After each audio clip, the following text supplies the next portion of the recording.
Welcome to episode 17 of New Money Talks. Yeah. Perfect. We got a good one coming today. Yeah, so we have Vin Matano, the man, the myth, the legend.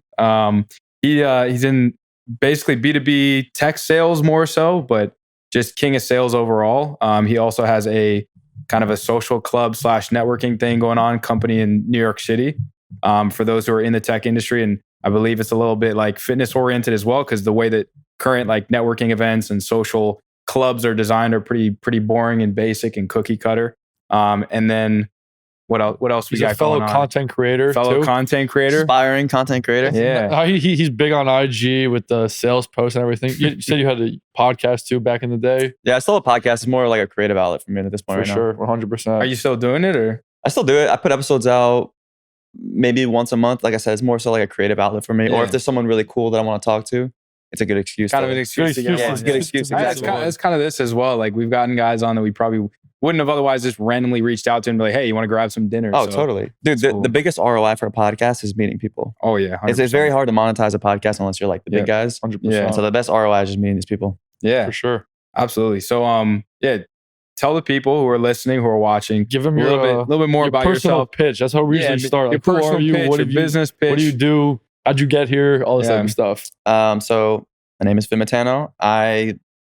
Most people know me for being in tech sales, make a lot of content in tech sales.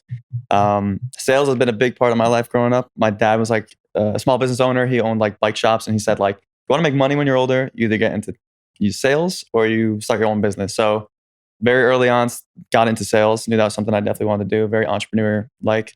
Started off doing door-to-door sales in college, which was miserable. And then moved into tech sales, luckily, upon graduation. Been in tech sales for the past 4.5 years. And yeah, man, and now I'm kind of working on creating content, helping other people get into tech sales, helping other people like level up their tech sales skills. And just here for the ride. Join the ride, man. So for the average, it's kind of crazy because the average person doesn't even know what the hell tech sales even No. means. No. And like, only reason like Kyle and I do is because like we're in business world, we buy a lot of tech software, stuff like that too. But explain to people what in the world does tech sales mean. And if you're out there and you want to do sales, probably a good place to be. Listen up. It's like the highest paying sales job. Yeah. Honestly, maybe even tech job you can have is doing tech sales. Yeah. It's up there. Yeah. If Even you're, with if the you're a engineers, top, if if you're you're a a top top guy. performer, yeah, you could do really well for So yourself. yeah, explain what tech sales is. Well, you bring up a good point. Like living in the Northeast, New Jersey, New York, a lot of people just think if you're into business, you should go right into finance. Right. So like when I was in college, all the career services departments were like pushing you into finance and accounting. Consulting or something. Yeah, consulting, exactly. And then when you tell them you want to get into sales, well, they automatically say, oh, you should try ADP. You should try Enterprise Rent-A-Car. Which what? Yeah, I mean, like hey, what? some people have good careers there, but it's Yeah, more yeah. of this traditional old school sale. Like you have to wear the suit. It's more like in person. Wasn't really something I particularly liked so much. And so I like accidentally came into like the tech space, always interested in tech, and realized that the tech sales role is a lot more progressive, right? You don't have to, I wear this every day when I'm in tech sales. I can work remote. I close 6-figure deals in your bedroom. And so I think what tech sales are is essentially B2B companies are trying to sell their software to other companies, and they need a salesperson to pretty much navigate that buying process. You can't just go to a site and click, put your credit card in, buy now and buy 6 figures for for the software. $100,000. Yeah. You can't do that. There's an evaluation process. Some companies have RFPs, which are like just What does formal. RFP mean? RFP is I think it's for proposal. I don't even know what it stands for, but it's a formal process where Request for proposal. Yeah, request for request for proposal. That's what it proposal, is. It's a formal process where they'll say, hey, we're looking for X, Y, and Z. And then as they look at the companies, they'll check off the boxes that they do what they're looking for, basically. And sometimes they even have people on the team called procurement that will run an entire evaluation to even just look at this tech. Definitely. So they need a salesperson to represent the company to help navigate the sale and help get them to close, essentially. Exactly. And so let's play this game. So you were back in like college looking for jobs and everything, right? How'd you come about tech sales? Because like there's all like you said, consulting, this and that, but like where you're like, did you have a friend who did it? Did the parent do it? You got on Google, just find these things. Dude, How'd you nobody, end up man. here? I actually accepted a job at ADP, and then I Okay. didn't take the drug test. And so they rescinded the offer. Smoking too much weed or something? I don't even smoke. I don't do any of that stuff. I just didn't. I was actually taking my real estate license because my fucking mind was just all over the place. Yeah. And I missed the drug test, and they rescinded my offer. Oh, So I damn. graduated college with no job, and I was like just stressing out. I was literally treating LinkedIn as my 9 to 5. where I would wake up at 9 a.m. and be on LinkedIn until 5 p.m., hitting up people, trying to do informal interviews, trying to learn about stuff. And enough people were pointing me in the right direction of like, hey, you like sales, you should definitely get into tech sales. Like tech, and I would say medical device sales or pharma sales are probably the highest ticket paying sales jobs, but they're very different. Like I said, tech sales is something that I was gravitating more towards. And then once I found out that niche, I was just like applying, hitting up anyone in tech that I can get involved with. Came across a company called Demand Base, and super great fit. They took kind of a risk on me just because I didn't really have any background in it. And yeah, man, the rest is history there. And then where'd you start at Demand Base? Did that literally throw you into a sales call the first day? Or like how does that, what did the process look like to get to where you are right now? So it's interesting. Like my background in sales was like high volume, like you don't even door to door, right? Door to door, I did. And you're just basically hitting up as many doors as you can. Cold calling for real estate companies. It was just like 200 calls a day, call sheets. There was no like strategy involved. And so when you get into tech sales, it should be for the most part. And when I got to Demand Base, it was very different. It was saying, hey, you have X amount of accounts that you own, let's say 200 accounts, and you can only sell to those accounts. So you literally can't do a day of 200 calls because there's just not that many, there's not that many people there. And so I started off on the SDR team, sales development team. And basically your role is just to basically book meetings for someone that will close the actual deal. Got you. And like, I'm going to keep pushing because I'm so interested in this stuff. So I'm going to keep asking you, what was the training like that first like 6 months at Demand Base as an SDR? Training was honestly a lot about product training because the softwares could be pretty complex depending on what you do sell. At Demand Base, that was the case. Pretty complex software. There's a lot of different use cases. So a lot of the training was product focused. Persona selling. Persona selling is basically saying like, hey, we sell to marketing, sales, and operations people. The pitch and the talk track is different for all those people. So when you do a cold email, your value prop should change based on who you're reaching out to. When you're doing messaging, it should change based on who you're reaching out to. So a lot of training around that, objection handling and things like that. And like as an SDR, like sales development rep in a sense, a lot of what you're doing is just like outreach to people, right? Yeah, pretty much. And like the company just gives you a bunch of lists and you just like emailing them, calling them, just getting in contact with the right person who's like should be interested in that product, right? Is that pretty much. I mean, so the way it works at the company I'm at is they'll give you a named account list. So you're saying, hey, you have 400 accounts in your name. Okay. These are the only accounts you can work. And so your job as the SDR working with your rep that closes is to break into those accounts. So if you guys sell normally to marketers, you're going to try to penetrate the marketing team, looking up stuff on LinkedIn, Google searching people's names and doing stuff like that. For sure. So like, and then another question, this is like tech sales, right? So how big are the deals like monthly or annually? Like these are really big deals, right? Like we're talking. Yeah, it could be. There's tech companies that the deal sizes are super small, 10, 12K. Which is still big. Which is still relatively big. Okay, yeah. Think about like before we were talking about guys that are cleaning windows door to door. It's like a $300 deal. Yeah. This is a $12K deal. It's like it's still relatively big. You know what I mean? Yeah, sure. No, that's a valid point. When I was doing door to door sales for Verizon Fios, it was like a $300 deal. Like it's like nothing, Yeah. Exactly. So the smaller end is like 10 to 20K. The middle end is probably anywhere from like 30 to 60K, which is where Demand Base sits, maybe on the upper side of that. And then the big ticket sales where you want to get to is like six figures. NetSuites, the Salesforces of the world. Those could be 6 figures. Those could be $1 million deals. And they could be multiple years. So someone would sign, a $200,000 contract for 4 years, which is like $800K total. Basically. Oh, wow. So they can be quite large and they take a very long time. The bigger the deal, the longer it takes. So my next question, how long did your average deal take from start to finish? For me personally, I think it was about 90 days, so about like 3 months. And my average deal size last year was about 75K. Jeez. Personally. So you're closing them left and right. Yeah, I think last year, I think you close about, for me, at my company, it's anywhere from like 10 to 13 deals a year, I think. Jeez. So you're closing like one a month? Ideally. Yeah. So what does that process look like of like, because you said 90 days. So is that first 30 days is you getting on the first call, reaching out, giving them demos? Yeah, sure. What does that 90 days sequence look like? Yeah, that's a good question. So the first day is basically it's called a discovery call. And a discovery call is used to see if there is a mutual fit. So the discovery call is kind of like when you go to a doctor's office. The doctor says, hey, what's wrong? Oh, my arm hurts. Oh, does it hurt when you do this or when you do that? And so you're trying to get deeper down this funnel to identify what the actual need is and if there is a proper fit. And so you shouldn't be doing a lot of talking on a discovery call at all. Let them do the talking. They should be doing most of the talking. I think the actual talk ratio should be anywhere from like I think it's 60-40 on a sales call. They should be talking 60% of the time. You should be talking 40% of the time. Yeah. And so if that goes well, it goes to the next stage of the buying cycle, which is usually a platform demo. So you demo the product for them. You show them the actual product. And then the continuous to the sales process is more demos usually, but with other stakeholders. So one person will run the evaluation. They'll say, hey, my team member wants to see this stuff. You bring them in, and sometimes it's like negotiation. Yeah. It's and it's involving probably anywhere from 6 to 12 different people from that company. Damn. And so is there a process that you guys have either attempted or maybe already set up to where you can like not necessarily automate that process, but reduce the amount of calls you need, like giving them virtual demos that they can be like self-serve to reduce the amount of calls that are necessary to close someone? Or is it just way easier to show them live and to close them when they're in like buying intent? That's a really good question. It actually will depend on the product that you sell. So some companies are a PLG model, product-led growth.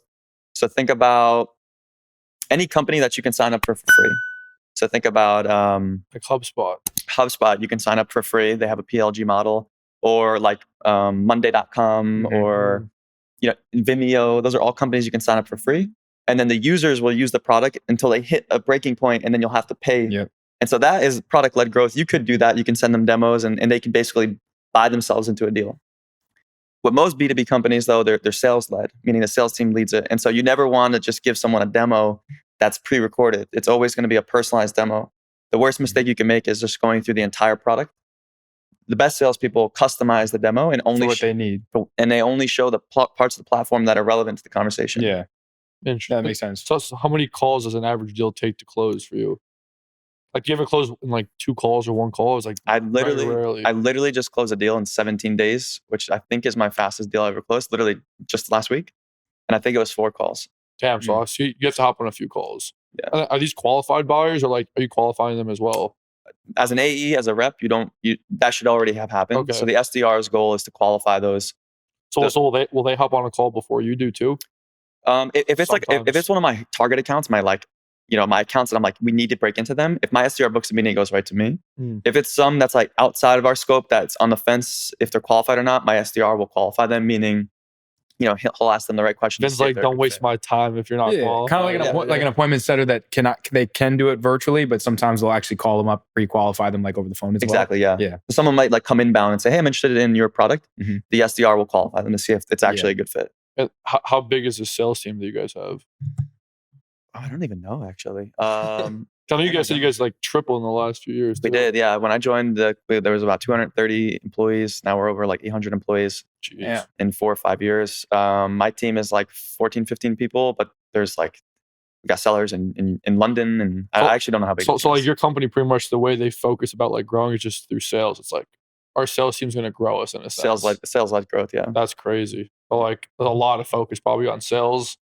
And like just making sure the sales team hits their goals and just keeps scaling in a sense. Yeah, they take good care of the sales team. Yeah, that makes sense. Yeah. Talk to me about what your day looks like what the actual workload is in terms of how much is like just straight on calls versus like some other type of follow-up work or whatever it might be. Yeah, so as an AE, your day is broken up. Your day really revolves around your calls. And so, on average, maybe you have, let's say 2 or 3 calls a day. But they're like very important calls. They're demos. And usually that takes a lot of prep time. Yep. So I'm prepping for one demo for maybe like 2 hours is definitely common for me to prep for just one call. And sometimes you're meeting with other stakeholders from my team that I maybe want to bring in. And so the prep work takes a lot of time, actually. So the calls take up most of my calendar. And then I usually try to reserve about an hour or so each day just for prospecting, for generating my own pipeline, essentially. But really, they all revolve around the calls. Yeah. Sorry, go. I was just going to say, like, spinning off of that, do you ever take time to do like call reviews? I probably should do it more, to be honest. I do it like very rarely, but I would like to do that more. We have a software that records our calls. Yeah. I probably should do it more often. I have a question. Do you guys tell the people that you recorded the calls, or like they just start auto recording? It makes an announcement. I might start doing that. What software do you guys use? We just do it with Zoom. You do it with Zoom? So Zoom, like if you pay for the premium, my partner has it set up in a way where just if it gets booked through a specific like user that's on the pro plan, it'll just automatically start recording it. That's pretty good. Uploads to a cloud with like a lot of storage. So it actually gives you a link where you can like go into the Zoom portal. So it's not like it goes to Google Drive, saves on your computer. Like I hated that shit before. It's so much more convenient. You just jump on the call, it announces when someone joins, it's like, by the way, this is being recorded. Definitely. And no one like really questions it, because it's not like you're saying like, oh, hey, by the way, I'm recording. It's like, it just happens. So it's like a lot more natural. And you can learn a lot from just watching those, right? Yeah. Oh, man. Picking them apart. I usually before another call, I'll go reference the other call back and just like do Command F to try to find. I know he talked about this on that There's call. also like transcription. On Yeah, the there you go. That's helpful. That's genius. Yeah. Oh, damn. Yeah. Have you taken any like training outside of like your jobs training? Because I know, like, for example, I was talking to one kid and he was like, I took Jordan Belfort's like straight line course, stuff like that. Have you done any stuff like that? No, but I do a lot of my own personal, like, Okay. whether it's podcasts, books. So I'm doing a lot of like personal investment into trying to get better at sales. What books are you reading for sales? The best book you can read for sales is How to Win Friends and Influence People. Okay. It's not a sales book, but it's like, have you read that book? Yeah. Yeah. Most people have read that book. But for me, that was like the most impactful book because it allows you to understand how to actually communicate with people. And that's really the most important part of sales. If I were to recommend a specific sales book, which I'm not big on sales books because sales methods change very frequently. One is called Question-Based Selling. Okay. And we talked about like the discovery, basically a book that tells you all how to do discovery. So if you guys are trying to ever close new clients, it's that initial call you have and it's getting to their actual pain point, and then you can capitalize on the pain point that they have. For sure. Yeah. I once read a book called Prospecting by like Jeb Blunt. Oh, Fanatical Prospecting. Fanatical Prospecting. Yeah, that's a good one. Yeah. And like just listen to this podcast. It's like as me and Kyle were like learning about this, like I was saying, like we never did real sales training. So we just had to like kind of like find ways how the hell does this work? Because I remember our initial calls, we would just talk a lot. And then you learn the less you talk, like the better the whole process goes. Reps make that mistake. So there's a company called Gong, which is the one that records all the calls, and they put out a lot of great data.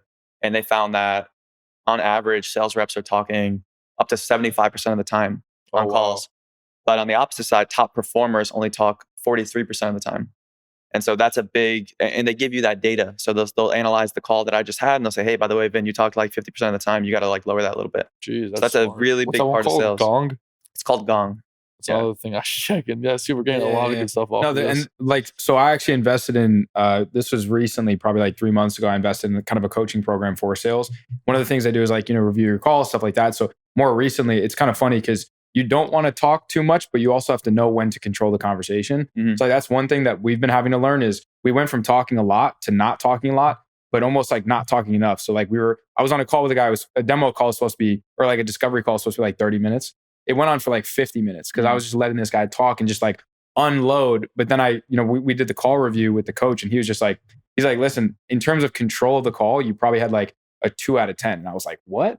I was like, this dude was talking the whole time. He was talking his head off. And there were times where I was trying to get in and like make sure that he can wrap up his topic so that I can explain how our service is complementary to what they need and like their pain points.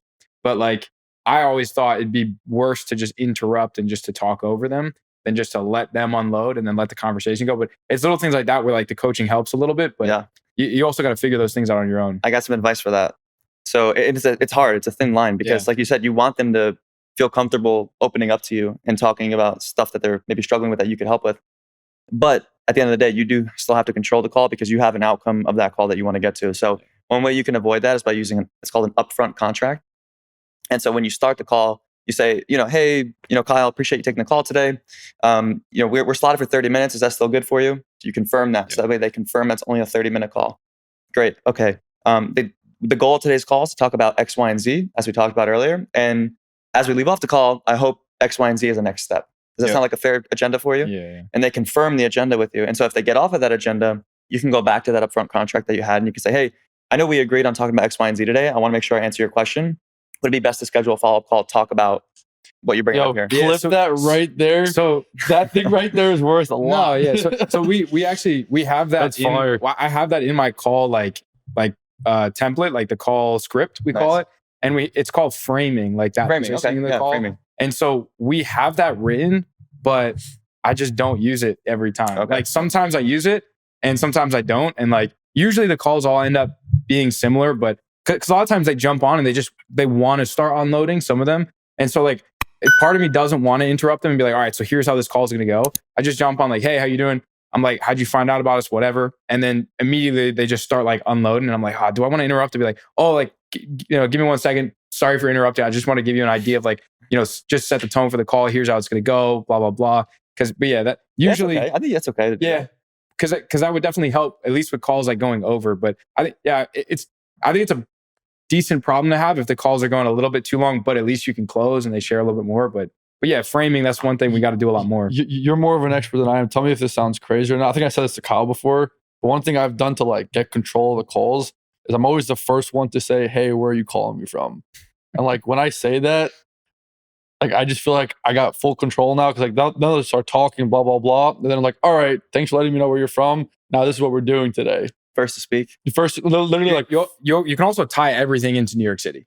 oh yeah, exactly. Because we're like, oh, we're 10 minutes from New York City. They're like, oh, I was just there. Or like, blah, blah, I know blah. a friend who's there. Or they're I heard like, it's snowing over there. Yeah. or they say, oh, I'm from Colorado. It's like, oh, I went to Breckenridge, last January. And it's like, I found that to be really good as well on the personability side of things. But we were actually taught to like not try to be too personal and to try to keep it to like business. Oh, yeah? So we try to do both. Like we try to say like, oh, where are you from? But then like very quickly pivots like, all right, like here's how it's going to go, and have a little bit more of like a straight tonality, to have a strong tonality instead of to be like too happy or excited to talk to them.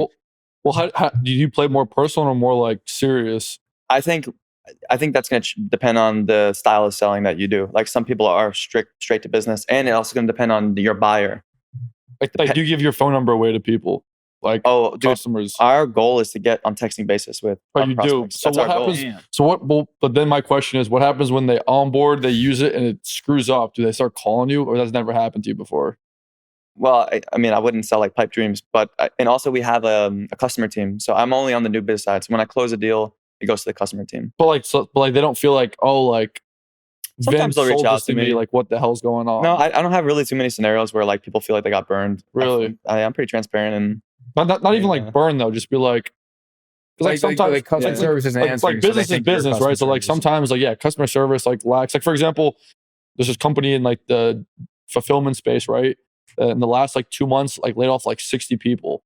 So within that time, like people were reaching out to like their like success rep, and like no one was answering. So then like what do? Like they reached out to like the sales rep that they had their phone number from, because they closed on the deal that was like a 40K a year deal type of thing. And he's like, yo, this is my only point of contact. Like, that's never happened to you before? No, not really. I think maybe maybe it's a good maybe it's just a good product. Industries are a bit different, I think, too. Yeah. There's like a support team that folks can reach out to. I probably wouldn't be the best person to even reach out to. But then also, like, now that I think about it, like the people you're selling to, I think about it sometimes too. It depends who you're selling to, right? Because the person you're selling to, like, low key doesn't care that much. It's not their company. There's just another employee at that company. So it's like employee to employee. It's like, then he has to pitch it to his like little team or whatever. So once his team's using it, like he probably doesn't even notice that it broke or if it didn't break. Yeah. Like these are like the things I'm thinking about. Because like, for example, and like I was telling you before, like I don't even like giving my phone number. I know he doesn't either, because it's like these people just abuse it. Like they're just like, you sold to me and you abuse it. Could be a different industry. It's like, for sure. You know, but so I try to get on texting basis. Yeah, because if you get on texting basis with your prospect, that means you've created a good relationship with them, and it's much easier to get answers for me, because I'm trying to, like, let's say close a deal by the end of the month. Mm-hmm. I want to make sure, hey, a quick question like, hey, when are we expecting red lines from legal? Or you have to deal with that too, like legal teams and all that stuff. That's brutal. That's the worst.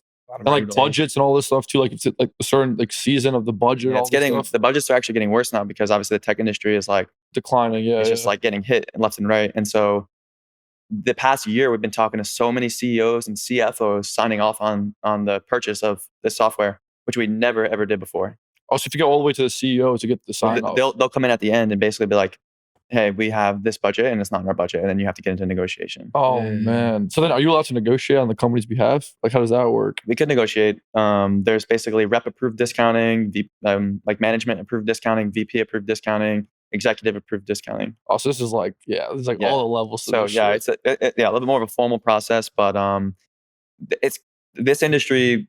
I don't know. I made a post about negotiation and I got some like weird comments. People were like, oh, never drop your rate or whatever. Why can't you? Especially in tech software, like there's no cost. Well, and it's common too in the industry, because I was chatting with someone that used to work in procurement, which basically procurement's job is to get a discount. So think about sales, they're gold on bringing in revenue. Procurement is gold on saving revenue. So they're chopping, they want a discount as much as they could. So I was talking to someone from there and I was like, hey man, like what's a good deal for you? Like if I can show you what's a good deal, what is a good deal? He's like, if we can save 20%, I did my job. And so they're incentivized to try to get some savings. Well, that's the thing about the big companies. Everyone's like, I have to do my job. Like, if I did my job, I did my job. It's like, you know what I mean? There's no like, it's not like small business founder, kind of like 10, 20 people. It's like 800 people. Yeah. So it's like, if I did my job, I did my job. Like, look, I save you 20%, I save you 20%. And so it's the negotiation's all about, well, for me, I like to anchor high, which I don't know if I think that's smart. Some people are against that. I personally like to anchor high, but I think that because you have a lot of room to go down. The way you should properly negotiate is through a strategy called transparent negotiation, which is like someone named Todd Capone like created this. Essentially, you're basically playing on their team, the buyer's team. You say, hey, great. I'm glad that we got into this conversation about pricing. We're really excited to work with you. Typically, my business, we care about 3 things. And if we can move on any of those 3 things, I think we can get some sort of flexibility in the pricing. If you can move on all 3, we can get a good discount. If you can move on 1 of 3, that'll depend on the discount. And so for us, we say, 3 things we care most about are the amount. So how much you're going to spend with us. For us, it's through advertising. 2 would be the timing. How fast can you sign? The quicker you can sign, the better. And then the 3rd would be term length. So longevity, yeah. Can you sign a 3-year deal? Dude, that's so we'll get you a big discount right there. And so if the guy, this too, yeah, dude, if they agree to a 3-year deal, I'll definitely we can get them the discount. By the way, as a salesperson, I get a higher commission on a 3-year deal. Yeah. So I could actually make more by discounting and getting a 3-year deal out of it. So it's really about both sides kind of winning the transaction. That's a good rebuttal to like, hey, I want a lower price. But like, no problem. I'd love to do just lower work price. with us longer. But here are the 3 things: work with me longer, do more volume with me, and like sign it faster. Yeah, that's so fire. Yeah, and if they can only move on 1, let's say they're asking for a 20% discount, and they can only move on 1 of those things, you only give them a 5% discount. 5%. And they can move on 2, you give them 10. But now, have you ever had that where like you put in the contract where like, all right, they say they're going to close fast, you put in the contract, and then they don't close, and so now you revoke a percentage of the discount? Like how would that work? Yeah, those are tricky because you don't want to like burn. You don't want to piss off the prospect. And at these B2B companies, sometimes it's out of the prospect's hand. Yeah. Like they're like, hey, it's stuck in legal. I can't do anything about it, Yeah. It's a very fine line. In some cases, we try to grant extensions. Again, this is all above my head, so I have to get all this approved. Yeah. Depending on the scenario, they can grant an extension. If they're just like completely lying to your face, which I've had before, prospects say, yeah, we'll sign, we'll get this. And they never do it, and they just push and push and push. I've actually gone back and said like, hey, by the way, we missed the deadline a few weeks. Like this is the updated price. Sometimes they're understanding of that, and sometimes there's some pushback. But it's those really hard conversations you unfortunately have to have. Yeah, dude, I love that. That was good. Yeah, so you kind of gave it a little bit of an outline of what your day looks like. So say a little bit more prep work, and then actual calls, and then maybe a little bit of follow up. Where are you usually doing that?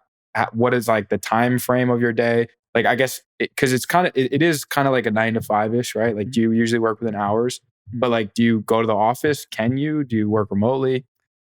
I think most tech companies now are fully remote at this point. At Demandbase, we have a hybrid model, so it's optional. If you do want to go in, you could go in. And so I have a lot of friends that work in the city, a lot of friends that work at my company. So I'd like to try to go in like once a week. Mm-hmm.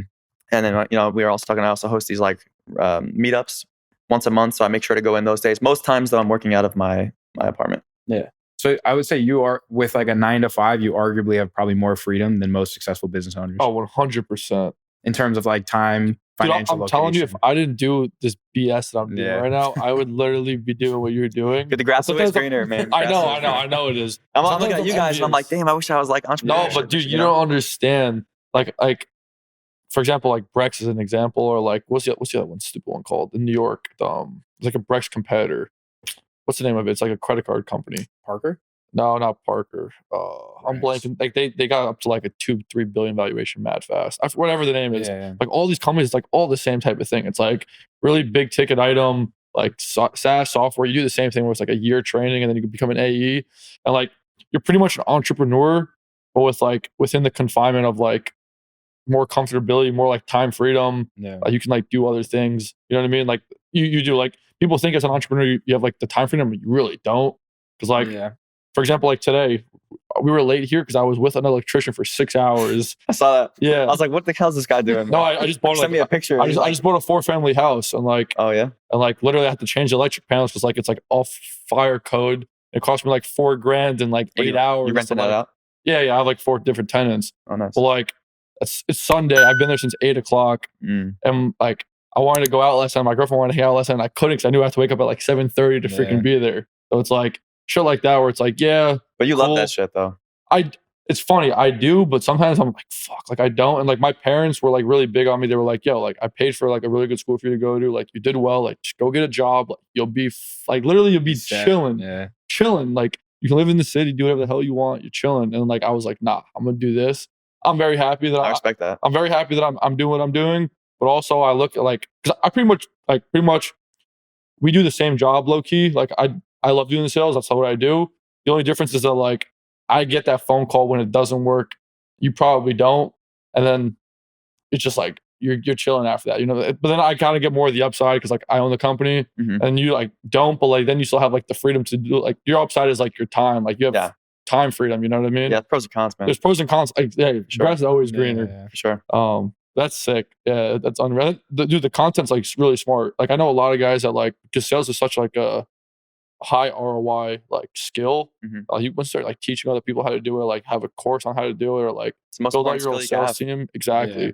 Like I know a lot of guys that like teach high level sales to like tech founders or tech like sales VPs, and they'll just make like tons and tons and tons of money because it's like the upside is like insane. Well, it's also too, you get opportunities for that, yes, but you also get opportunities for to have a technical founder is creating a company. They're encouraged to find a sales founder. Vice versa. If I ever started a company, I would be very encouraged to find a technical founder.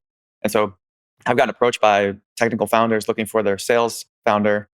And so you have opportunities like that. They basically build the product and you're the one that has to go out and sell it, pitch it, get the funding, all that for stuff. sure. For any like aspiring like SDRs, AEs out there, like what kind of advice do you give them? Like actually, like I'm sure people ask that all the time. Like, yo, like how can I just be better at this type of thing? Like what do you say? If I was young, I would focus on doing any sales possible. Doesn't matter what it is. Like I said, I did door to door. I did cold calling.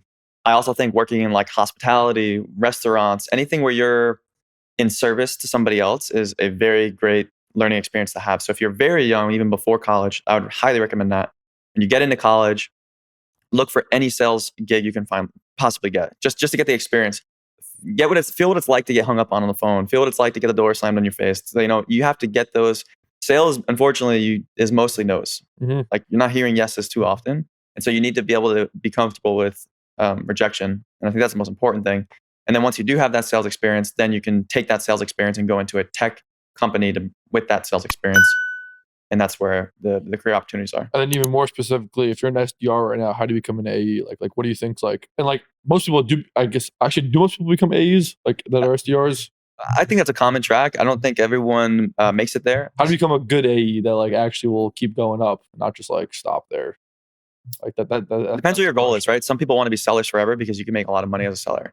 Some people want to get into management. Some people want to get into whatever that is. Me personally, I don't think I do want to get into management. I think I just want to sell until there's another opportunity. Until the wheels fall off. Until the wheels fall off. Until I'm tired of selling, and then maybe who knows, start my own thing or whatever. Yeah, for sure. That's crazy. Yeah, dude, like sales is nuts. Like I know, like for example, like Joe, his dad pays $1 million a year for NetSuites. If you're the salesperson behind that deal, oh my God, like you're just like you're good for life at that point. You know what I mean? Like you think about it, right? So you're probably seeing 6-figure commission checks. Oh, 100%. Yeah. You have anything else? I see you smiling over there. No, I mean, high ticket sales is probably, like you said, it's probably one of the best industries to be in because every company needs sales. If you like it, literally to make money, unless you're an investor in the stock market, you're either selling something or you're helping someone deliver the product, right? Like you're either the service provider or the product provider or like manufacturer. So you're a part of like making the product or service good or operate, or you're the one who's actually selling the product or service. So like that's literally how the world like rotates. Like I've been trying to get my brother into it in some way, shape, or form because like he's communications major last semester in college. So he's like, I don't know what the hell I want to do. I'm like, just get into sales, like do something. I'm like, get your real estate license, talk to some solar guys, like just figure it out. Because within 6 to 12 months, if you spend 12 hours a day just studying sales, you'll be set for life. You'll either be plugged into a position that you can get like through me, through one of my friends, through my network, through your network, like, or you can just like work for someone for free for a little bit and then eventually work up a lot. Like, how old is he? He's 21, about to turn 22 or 22 end of this year. So 21, yeah. Yeah, that's good advice. Yeah. I have companies that the thing about family and business though is a whole different topic though. What I'm doing with my partner right now is we're creating like a universal SOP. So anyone can be a commission only sales rep, at least on the appointment setting side. So like we wouldn't require them to close. We have two different services, one where they can totally close because it's such a no-brainer offer that it's really easy. And then the other one's a little bit harder to sell, so they can just do the appointment setting. If we close them, we'll give them a one-time or a recurring commission. So we want to create a universal SOP where anyone can just come in and do that. Because I have a pretty big audience of people that are hungry to make money. So if I can say, hey, if you watch this 60-minute video and you look at these SOPs and you want to go do your own form of outreach on behalf of us, we'll tell you exactly how to do it, how to get the leads, maybe how to close them if it's for this easy service. And then here's what you can make. And I think like that's really cool because I can plug him into that without having to like personally train him, 2, 3, 4 hours a day for 6 months, It is a good idea to do that. The thing you have to be, like I said earlier, you have to be careful about the quality control. Like if anyone can come in and they're talking on behalf of your brand, you want to make sure that they're representing your brand right, Yeah, we'd probably we'd have it set up in a way where anyone could do it, but we'd probably only let a select few people do it. So Gotcha. we would jump on a call with them and be like, what's your past sales experience? Like what does your network look like? How would you be reaching out on people? And then based off the first couple of leads they send in, if they're completely dog shit and it's clear they don't know what they're doing, then we'll just be like, all right, like you can't do this anymore. But, Not a good fit. Yeah. Is there any fear in like the tech sales world right now as like you see a bunch of layoffs in tech? Do you see that happening in the sales world? Yeah. There's a fear. Yeah. So basically what's happening right now is the tech industry saw like massive growth 2018, 2019. And so these companies were overhiring. They're raising a lot of money. The money could go to hiring new employees, maybe paying employees really well, maybe too well. And so now they're overcorrecting where they're saying, hey, we actually don't need this many people. We're going to let them off. Or we're paying this person too much. And they're a good employee, but we're paying them way too much. And cutting back someone's salary is not going to end well. So they just kind of cut ties. Yeah. So, and when we see that as some underperforming sellers will get cut, I've seen in the industry, and I've also seen budgets are now getting cut too. So like I said earlier, we're having to talk with executives before any signatures happen. And so that's a new process that's happening. So we're definitely feeling it. Sure.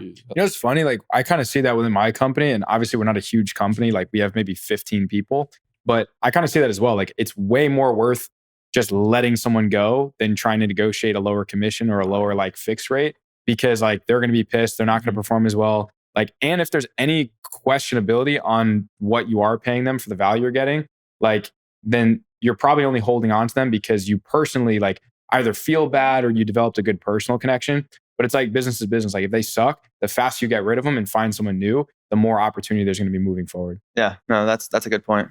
I agree with that. Dude, so I think we talked about like what else you do on the side. Like you have this other like monthly networking thing that you do. Talk about that a little bit too. Yeah. So, like I said earlier, I didn't really know anything about the tech industry. I didn't know anyone in it. And so I'm really focused on trying to meet new people in the tech industry specifically, trying to surround myself with like-minded people. I'm sure that's the reason why you guys started the podcast. Yeah, sure. People like that, right? And so I would go to all these events, man. Like I was going to like multiple events a month, and they were really cool events. They were awesome. People I'd meet were just like, some of them definitely could tell we're there for the wrong reasons, like just like drink, like getting wasted at these events. Like, just a drink pretty much. Yeah, hitting on the girls there. I'm like, that's not cool. So it wasn't just for like meeting other people in tech. Some people were there for the wrong reasons. Are these free or paid? So, most of them I was looking for were free to go, and then they would have like a cash bar or something like that. But I've been to some really cool ones. And so I don't know, I found myself like the quality of people at these events, they were always packed, but the quality of these people at these events were very low in my opinion. It's not someone I really found myself reaching back out to and stuff like that. And I like to, like, if I want to meet up with a friend I haven't seen in a while, I like to like invite them to do something. So like I'll do like a workout class with a buddy, we'll grab lunch afterwards. And so I'm like, I wish I could do that with more people and meet people that way. And so I looked up some like tech networking events that are centered around fitness, couldn't find anything. And so that's what I basically kind of launched, very, very soft. I only do like one meetup a month, but basically instead of happy hours or dinners, we were doing runs at Central Park when it was nice out and when it was not getting too dark. We partnered with Rumble recently, so we did like a few Rumble classes. We have another one next Wednesday. And so it's a very small community, like 60 people, all young people in tech that work in New York City, all pretty much my age. And like I'm becoming friends with these people, which is like the best thing that I wanted. Yeah. And how did they find this? LinkedIn. So oh damn. Yeah, I got a good following on LinkedIn. So yeah, I just post on LinkedIn whenever there's a new event coming up, and then I capture their emails and just invite them to the next one. I want to push in that. Has LinkedIn helped you sell more for demand base? Yes, but not as much as you think. Okay. And the reason I say that is because I only sell to a named account list. I can only sell to So you X can only amount of sell to accounts. who the hell they tell you to sell to. Yeah, that I own basically. Oh, interesting. If my name is on the account in Salesforce, I can sell to them.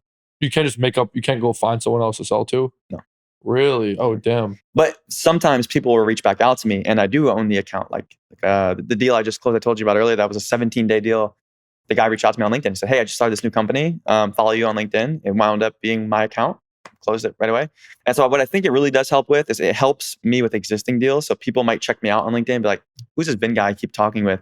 And maybe they go to my LinkedIn and they see some good content, high quality posts, large following, and maybe that's like a social proof of them saying legit, like he's legit. Maybe it's like a homepage of a website. For sure. Yeah, because I've seen a lot of guys like try to go like viral on like either Twitter now or like LinkedIn. And it's like kind of it's big, and like I know it helps for like sales a lot. Yeah, like lead gen and like prospecting and all this stuff. So I was just curious of that. Yeah. Totally. I think if I had a different business model, I would benefit a lot more from it. That's crazy. So they literally make you like, it's like here's the 400 and you can't touch anyone out of this 400. Pretty much. What if someone like reaches out to you out of that 400 though? Or like you meet them at like your event or something like that. I'll have to pass it to the right rep. You pass to the right rep. Yep. And then you don't get any like anything for that. Damn, that's crazy. But it allows us to not be as competitive, which is a good thing. Like I know in Salesforce, the BDR team is called round robin. So a lead comes in and anyone can grab it and it gets passed around. So whoever grabs it first? Whoever grabs it first, and then reps get mad at each other, and then they're saying, I touched it first, and no, I reached out to it first, and so we avoid all that. And it's just, this is my accounts, these are your accounts. Yeah. If you get something, you pass it to me. If I get something, who makes that list of 400? Like your boss or whatever? Yeah, like management. Like every year they just give you the list, pretty much. Yeah, pretty much. Jeez. I can keep some sometimes. It's like a fantasy league, keep league. You can kind of keep some. Do you ever feel like, damn, like, well, these 400, like, don't even want to buy this fucking thing? Like, sometimes you're like, this is really hard, and sometimes you're like, this is just so easy. Ebbs and flows, man. So yeah, that's what everything ebbs and flows. I feel like I'd be like, damn, like, I want a new list. Like, give me a new list. Yes, there's reps I think that way. You gotta just be like, this is my list, and this is it. This is what I have to do. And most companies now are adopting this account-based model. So most companies now are doing the same thing, where they given this list, and you can only stay within that list. Have you found like any mentors in this space? Any like big sales guys that like kind of like you can ask questions and learn from? I did see one post with some like hot sauce thing you did once with Jake. You know what I'm talking about on like a YouTube? Yeah, that's funny. I don't know if that was like your boss or something. That was our CEO. Oh, that's your CEO. Yeah, we told him. So there's this acronym called FIRE that we use internally. So I thought I would make some content about it. We released a new product. We acquired a company, released this product, and so I thought that'd be a good way to ate like a the world's hottest chip. And we did the gummy bear too. I saw the gummy bear. The gummy bear too, yeah.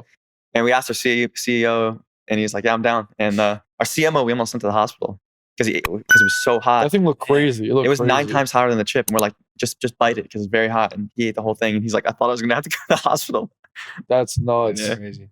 Like, you talk to these guys or like CEOs or like head of sales and just be like, hey, like, nice to meet you with everything? Definitely. Yeah. I try to get time with them. I think a lot of people are trying to get their attention, so it's kind of difficult. But there is this group of people that are similar age. They're all in the tech space that we have like a massive group chat together.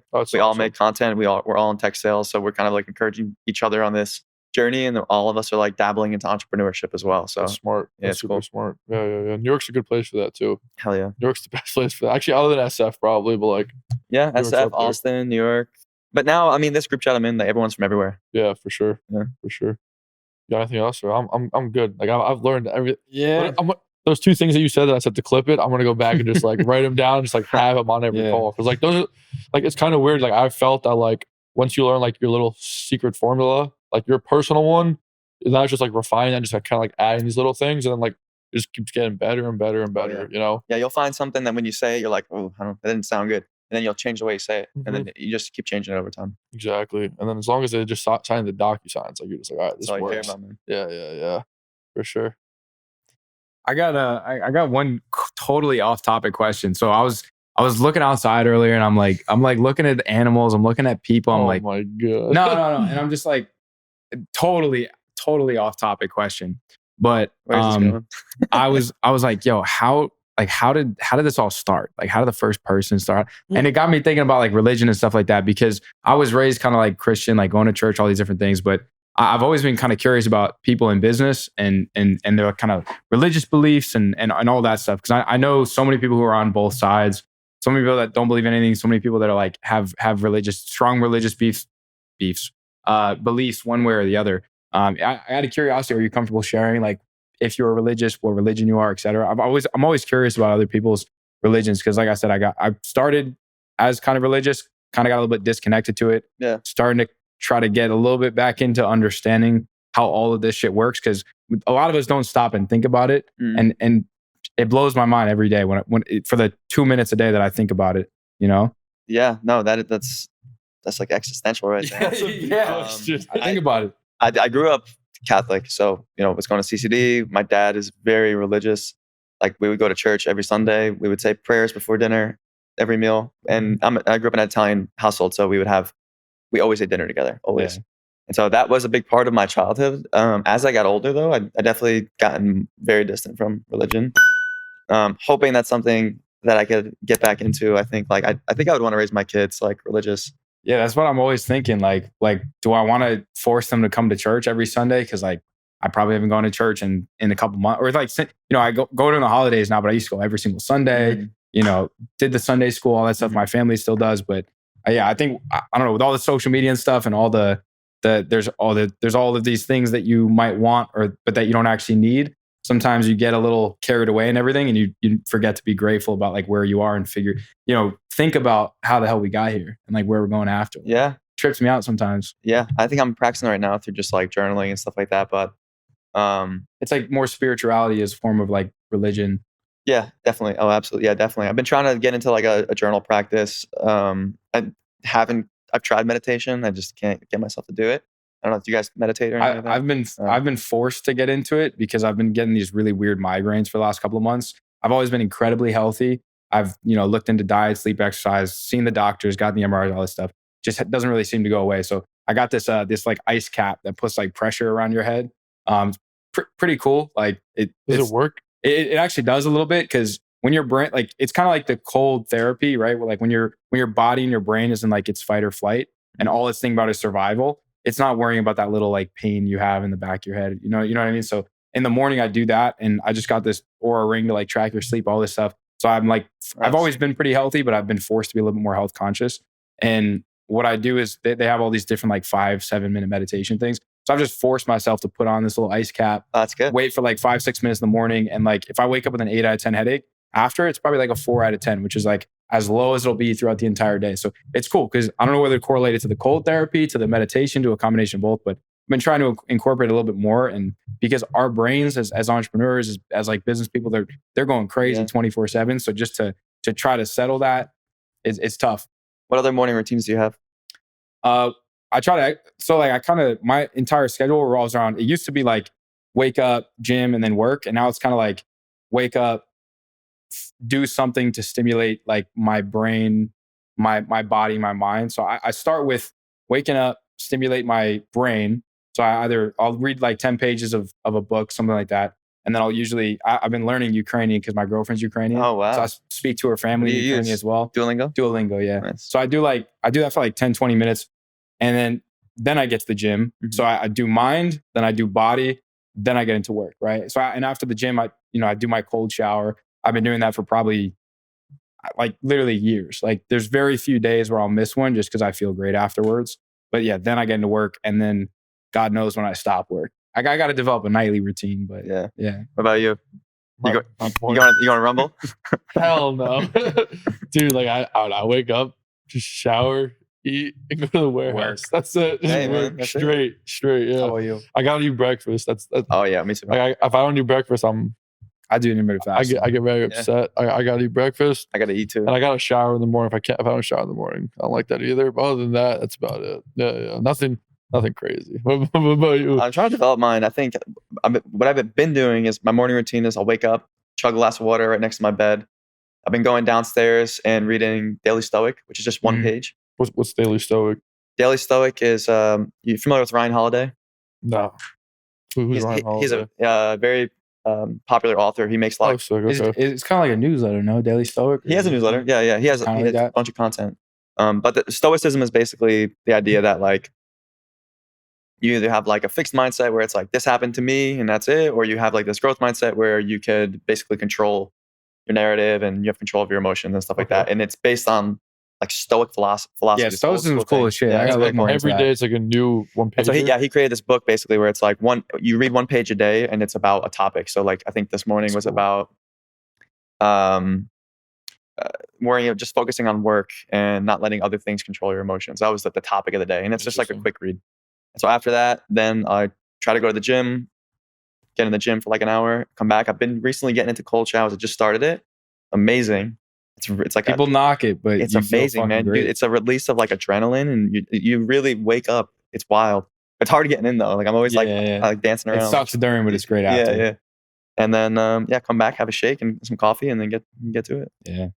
You say have a shit or have a shake? Shake. I know. Maybe a little bit of both. Yeah. Coffee, then But the nighttime routine is big too, man. Like I'll have like tea at night, and that's like my time. Put on tea and listen to some music and just wind down for the night. Do you sleep late or do you sleep early? I go sleep really early. Yeah, I sleep like 10:30. That's the time. Yeah, I'm 9:30, 10 I go sleep. Yeah. I get up like, I don't know, probably like 7:50.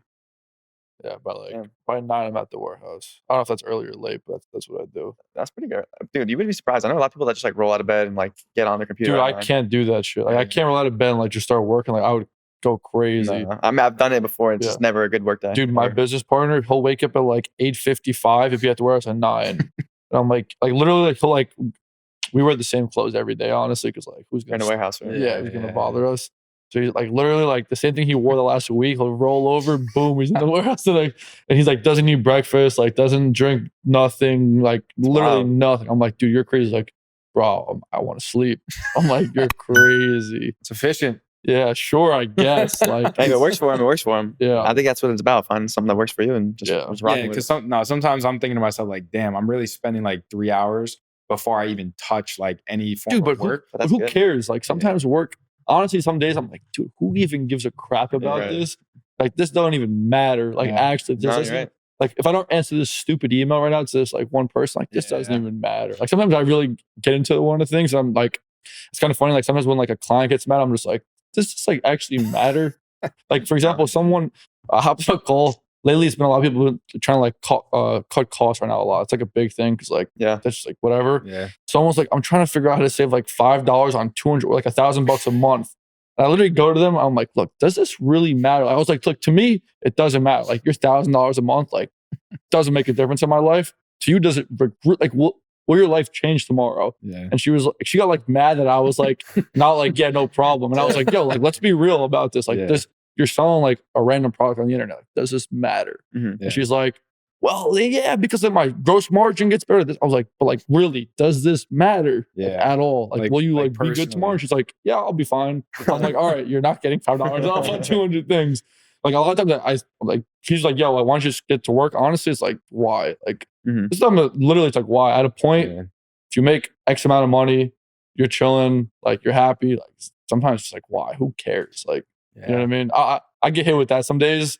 I'm just like, yeah. Well, that's where like journaling will help you. Be like, hey man, why am I working on this? No, actually, on the days you're like you don't have it in you. You're like, I'm working on this because of X, Y, and Z. Exactly. 100%. But like, not even my why, just like in general, like why are we even like fighting about this? Oh right yeah, now? You know what I mean? Like there's shit like that where it's like obviously everything we do is like important, but like if you put into like the grand scheme of stuff, it's like irrelevant. We're on a floating rock. Irrelevant. That's for me going into like sales calls lately. Like I used to get maybe a little bit nervous, or I would like do like all this prep.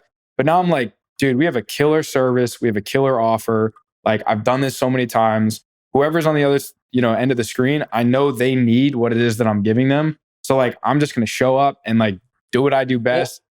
I've actually learned that it's less about like trying to convince, more just like here, like yes, we're a good fit. I'm just explaining to you why this is a good fit. It's like reiterating it, yeah. Just like I'm just explaining it to you. Like once you understand it, you'll be like, actually, this all makes sense to me. So like let's just do it. And then like obviously there's people who like want like cheaper, better, faster, and I get that, and we'll get there. But for the most, like 80% of it, just like you don't really get what we're doing. You kind of get, but like let me explain it all to you. Like once we're done, if I explained it properly, you should just be like, yep, sounds good. Send me the contract. Yeah. So I don't know. That's where I'm at. But how long have we been going? 55. Oh, this is good. Yeah, solid. We're in a good place. How long you guys want to go for? Around this, like 55. It gets to an hour and it's like 45. Around there. Like under an hour is perfect. It's been good. Like we literally, honestly, was just like on a whim. Kyle was like, "Yo, you want to start?"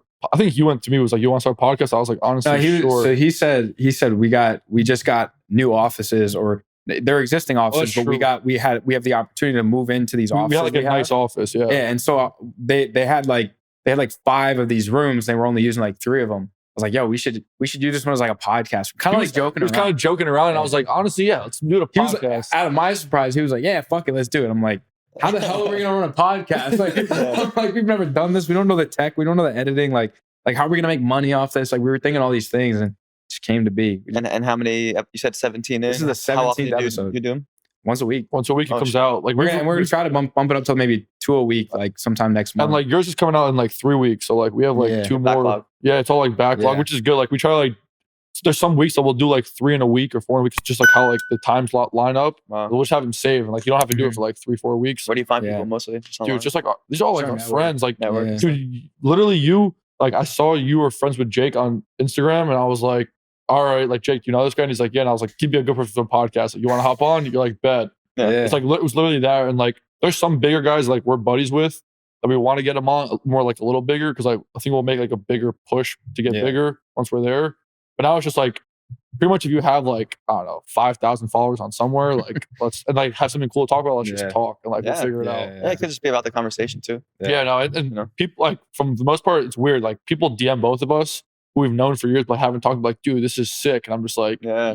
We're literally just recording conversations, but it's so valuable to other people listening, and we don't even realize it. Like we had we just went to a networking event in Arizona, and we had conversations that like people would, knowing the value behind them, people would probably pay tens of thousands of dollars to have access to. And we were just talking to the boys, you know? Yeah, like there's this one kid, you ever hear of the company called Tabs Chocolate? Like it was the last episode. Yeah. It's like a sex chocolate. This kid's like blowing up. Like he cleared like a 1.2 last year. He's young. He's like maybe 19, 20 years old. His ads are really good. Ads are fire. Like in the D2C space, it's like a real like legit brand. Dude, like he's just like another person who we like just knew, you know what I mean? And like his buddy who's like the next episode coming out, like he had this one company that like if you throw water on the bathing suit, like it changes colors. Like color changing. It's like a color changing bathing suit. Another guy blew up on TikTok, like 100 million views on TikTok. But they were just like roommates. And like we were in Arizona. I was friends with like they have a third roommate, Luca. We had him on the podcast. He's one of my clients. Like that's just how I knew him. And I was like, "You want to hop on?" He's like, "Bet." Dude, make sure you stay in touch with all your guests, man. That's my biggest advice. No, and like we have literally the only followers we have on like the people that we follow on the Instagram is our guests. So like if you're on that, you're like a legit person on the list. But like we keep getting bigger, and like we're learning shit too. Like literally every conversation that we learn something, you know. That's great. We have a homie that does like exotic car rentals. We've hooked him up with some business. Like we have another buddy, credit guy too. I hooked him up with some business. He like fixes like people's like credit stuff like that. Hooked him up with business, like some drop shippers, like agencies, like all this type of stuff. We're making them a lot more than they're making us, but it's it's an ecosystem. Like hey man, it'll compound. It all compounds. And like the cool thing is like I'm sure over time as we keep doing it, like people who are on it will remember and be like, hey, actually this popped up. Like I think it's interesting for you. Like you should meet this person, or you should look at this and look. So it adds up. Funny enough, it does cost some money to put all this crap together. Oh yeah, I know. I thought it was gonna be free. Like every episode is like $50, $60. You guys are doing a good job. I mean, you got GarageBand, that's free. You guys got the Blue Yetis, they're affordable. It's as low cost budget. as possible. We got 3 iPhones right here, and the iPhones are good quality. I got an iPhone 10. But it's dope. I'm the same way, man. I'm just like low budget stuff. All my content is literally I shoot everything on this. What you're looking at right here. For sure. Yeah. But that's like, it, man. Your shorts come out fire, so yeah, I think it's about the quality, the value you put out. If you can put out valuable content on an iPhone. Actually, that's a question for you. Why did you start doing all the short stuff? Like, what was the reason for that? So I have a slight background in video. Like I was taking a lot of video classes in high school. I thought I wanted to do that as a career. So I have a very I know how to use Final Cut basically. Okay. And so I've always had an interest in video. And I was making at the time a lot of LinkedIn content. And I was just getting kind of bored of the LinkedIn content because it was like sales tactics. And I just kind of got bored of it. And so I wanted to do something different where it was more like lifestyle, but about still the brand of tech sales. So literally April of last year, I made this video about like just like a day in the life, which a lot of people have made and didn't do anything new. But that's now changed to like storytelling and giving tips, and everything's video based. And I saw a lot of success with it. Like early on, I got my Instagram page to 25 or 26K in like 4 months just by like literally posting every single day. I had a bank of all this video content that I created. And I try to focus on high quality video. I don't do any trends, that stupid stuff. I don't do any like, responding to a question and upload that as a reel. Everything is like, I take like 2 hours to edit everything. Oh, damn. And yeah, man, I got a lot of cool opportunities from it. And even on LinkedIn, which is a platform that doesn't really see a lot of brand deals, I'm getting brand deals on LinkedIn. I just signed I don't know if I'm actually allowed to say the amount. I signed an NDA, but I just signed a really substantial brand deal on LinkedIn, which is like sick. very rare. Like you don't really see brand deals for LinkedIn content. Actually, you told me to bring this up before, but I didn't. Talk about that Gary Vee thing you want to talk about. I just think this is a good story for you guys. So how did you meet Gary Vee? Yeah, so that's a good question. Yeah, I met Gary Vee. It was through sales. So I was an SDR at the time, and I was working with my AE. We were trying to break into this account, and I could not get in front of it. VaynerMedia or something like that? No. It was just an account we were trying to sell to. And I just could not get in front of this account. I reached out. I emailed this contact at this account, the prospect, 12 different times, cold called him. I tried everything. Could not get in touch with this guy. And I saw on his LinkedIn, he posted something about Gary Vee, like an article about I don't know, whatever it was. Gary Vee was mentioned in the article. And so I saw that on LinkedIn. I grabbed the book, Jab, Jab, Jab, Right Hook, from my bedroom, put it in a packing envelope, and shipped it to his office. And I wrote a handwritten note. I said, "Hey man, I saw you like Gary Vee. I do as well. I hope you enjoy this book." That's so smart. And then I followed up via email with the value prop and the pitch and everything like that. He wound up getting back to me. Said, "Hey man, got the book. I love Gary Vee. Love the book. We'll come in." He came in for lunch. My AE closed the deal for $94,000. And months later, I get an email from this guy. And he said, "Hey man, just want to let you know we got started with the Man Base, and I have an extra ticket to Gary Vee's Empathy Wine event, and I can't make it. If you want to go, you can have my ticket." Damn. And so he gave me the ticket, and I had no expectations because it was like literally the night of type of thing. So I just went to this event on a whim, and I didn't know if he was going to be there or not. And Gary Vee was there. And I bumped into Gary Vee, and he can work a room, man. He looks everybody in the eye, shakes their hands, repeats the name back to you. And I really wasn't a huge fan of Gary Vee at the time. I liked him, but I wasn't like a huge fan. Yeah. And after that, I was like, "Oh, I get it. I get why people love this guy, man." He was working the room. I told him the story about how I got there, and he laughed. And I just love that story because my prospect, I didn't even close the deal. I wasn't even the rep. I was just the guy who set the meeting. He thought of me. He could have sent it to his friend. He could have sent it to his business partners. He could have sent it to the rep at Demand. He literally could have sent it to anybody, and he thought of me because I did something. I went out of my way basically to get the business. And so that's just a really great story that I just love sharing. That's nuts. We don't even think about sending things to prospect, like sending little gifts, things like that. Like there was this one guy in our the coaching community that we're in. His whole company is on gifting and client retention.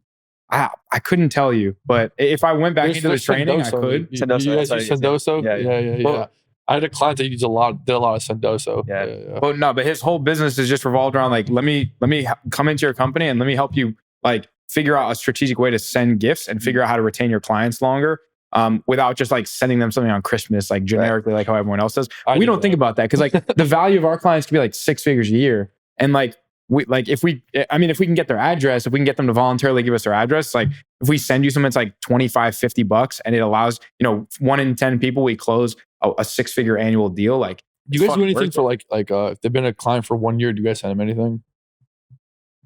I'm not on the customer side. I'm not sure. They might. I was low-key thinking to do that this year. I just we want to make a plaque for clients that break $100K a month if they're under, or they break $500,000 a month.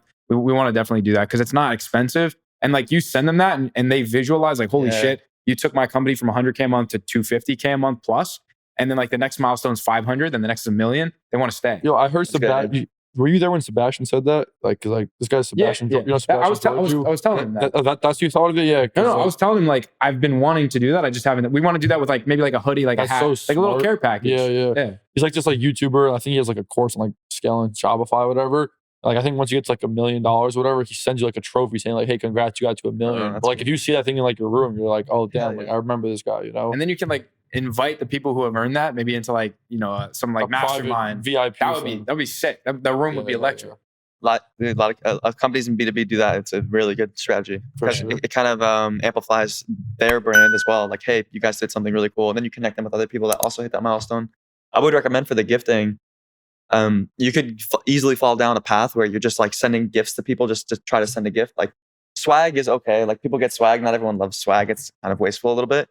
The best gifts are very personalized. You can spend less on a gift and make it more personalized. If you hear a guy mention that he's a big Jets fan or something, Instead of sending him like, you know, a bottle for, Generic thing. send him like a Jets hat that was like $10, and you're like, hey, I know you like the Jets. I want to send you this gift. You're sending Gary Vee some Jet stuff. Yeah, Exactly. So you want to be able to, you don't have to spend a lot. It just has to like touch the prospect and be like, oh, wow, like little handwritten he letter. listens. And handwritten note, man, those go a long way. Yeah. So Gary Vee's a beast. He was working the room, and it was What packed. do you mean by work in the room though? He was. Well, everyone knew who he was. He went up to everyone's hand, shook their hand, repeated. Really? Dude, he probably forgot everyone's name once he left. But in that moment, like you felt like his full attention was to you. It's like, damn, Gary knows me. Like, I was like, wow, like he's actually listening to what I'm saying, because I told him the story about the book. And I mean, maybe he wasn't listening. I don't know, but he's like good. Like, he was so good at just like acting like, or not acting, or just portraying like he was interested in every single person in the room. You have to have so much energy for this type of stuff too. Yeah, it's like, you got to be built on different. one. And there were some cool people there too. Like I'm not really into the theater, but I didn't know this was him. I found out afterwards. I met someone that was like one of the cast of Hamilton. Oh damn! And like I was talking to him for 30 minutes, and the guy was like, "Yeah, man, like I'm into music," and I looked his name up afterwards. Freaking like Aaron, like Broadway, Aaron Burr, in Hamilton on Broadway. So there was like really cool people. You were like, "Who is this guy?" No idea who he was. But that's so cool. That's cool. Yeah, I guess if you're in an event, just shake everyone's hand. Don't be afraid. You have to shake everyone's hand. Yeah. 100%, dude. Now this was fun though. I think. This is great. I think we learned a lot. Got a lot out of this one. Yeah. And, where can people find you? I think that's a big one for this. Right now, I'm focused on my Instagram. So Project Growth is the Instagram, at Project Growth. How'd you get that? How the hell did you get that? Oh, wait, you want to hear how I got this? I thought you were like Vin Matano. Wait, you want to hear how I got this? You'll love this. Everything else is Vin Matano. Yeah. So I had this podcast named Project Growth, and I looked up the username, and it was like some... like a dead account. No, it was a dead account, but it was used at one point. And it was like it was like a program at a college where they were like rebuilding stuff. So Project Growth, they were like rebuilding, like, I don't know, like something in the community was broken, and they would like fix it, and they were like fundraising. And then those guys graduated. So the account was been dead for like 5 years. But I looked up the people who own the Instagram page. I looked them up on LinkedIn. I got their email address. I cold DM'd them and said, hey man, I know you guys are sitting on this domain. Like listen, I love the name of it, and I love what you guys did. I know you haven't used it in a few years. Like, here's my plan for using it. Like, I would really appreciate it if I can take over that domain or the username, and they gave it to me. You don't have to pay I for didn't it? pay for it. Wow. I cold DM'd them. I found them on LinkedIn. That's crazy. They're old. They were way older now. They were like well removed from college. They didn't even remember They they didn't even care. did it. Yeah, they didn't care. They were just like, yeah, man, that sounds really cool. Like, that's a fanatical prospect right there. Dude. Yeah. And so now I was like, damn, I can't get that username anywhere else. So now I'm like, Instagram is Project Growth, and everywhere else has been Matano. So I'm like trying to figure out what to do. But I've been trying to get ecom Kyle without the. Right now I have e-commerce _ Kyle. It's just like long. I've been trying to get ecom Kyle. There's this dead account. I message him like, and then like obviously there's a process that you can do where you can pay for someone to basically hit up a rep at Instagram and say, listen, this account's dead. Mm-hmm. Can we like buy it from you? It's like $3,000. It's like I'm not paying $3,000 for a hand, at least right now. No. But it's just like, there are processes where you can do that. So that's why I'm surprised you got that for free. That's cool. Yeah, man. Ecom Kyle is probably hard to look up the actual person behind that too. You know? Well, how'd you find because it was a school event? This is school. They were like public, so like the guys' names were on it. So I literally I went to LinkedIn. I said I want to find people that went to this college and were part of this community. And I Boolean searched Project Growth, and sure enough, those two guys popped up, and I emailed them. Crazy. And I got the name. Yeah, and you just scraped the email from LinkedIn or whatever. I scraped it from whatever contact database we had at the time. Yeah. That's so funny. That's genius. Yeah. Damn. See, if you want to succeed in sales, you just gotta be scrappy. Like, man, dude. Send books, find emails. What you learn as an SDR is good for anything you want to do, man. Like I drink this cold brew called Rise every morning. I saw that. I just love it. Like I just love the cold brew, and so I literally messaged the CEO or the founder, and I was like, "Hey, man, I drink your coffee every single day. It's in all of my videos. I probably got you guys over 200,000 impressions for free." I was like, "I don't want any money. Like, can you just send me some coffee?" And sure enough, like I get coffee every month now from them. Damn. And it's just about like, and I went on and I found their LinkedIn. I did the email. I did a personalized email. Same thing I would do for my sales process. It's like all the same processes. That's so funny. Damn. So Project Growth on IG. Project Growth on IG. We'll have it all linked. We'll have it all linked. If you want to sell anything, you can sell it on here too. No selling. Just give me the follow on Instagram. That's what I'm really focused on. So 100%. I appreciate you. Thanks for having us, man. This is cool. I haven't done an in-person podcast in a long time. They're way better than virtual. Way better, man. We done one virtual. It was like, It was tough because especially when like you might have the little tech issues in the beginning and when you're trying to figure it all out, and also like there's the delay in the audio, so you don't know when you're going to cut each other off. And you can't see their face. You don't know what the hell they're thinking, what they're looking like. You know what I mean? So it's kind of like, I like this. This That's great. I got Hasbullah staring at me too. Hasbullah. But yeah, no, thank you for coming on. I think it's a good place to wrap it up. Before we leave, make sure you like, comment, subscribe, share, comment. Please comment, because like we need to turn on your post notifications. Like the first hour of every video, we're getting no action, even though these are like probably the most valuable podcasts you'll ever listen to. We're going up in views. Like the last two have like almost 500. Both of them. So like we're going up. We're getting there. Up. Anyways, thank you guys. Appreciate it. Thank you for listening. See you in the next one. Bye bye.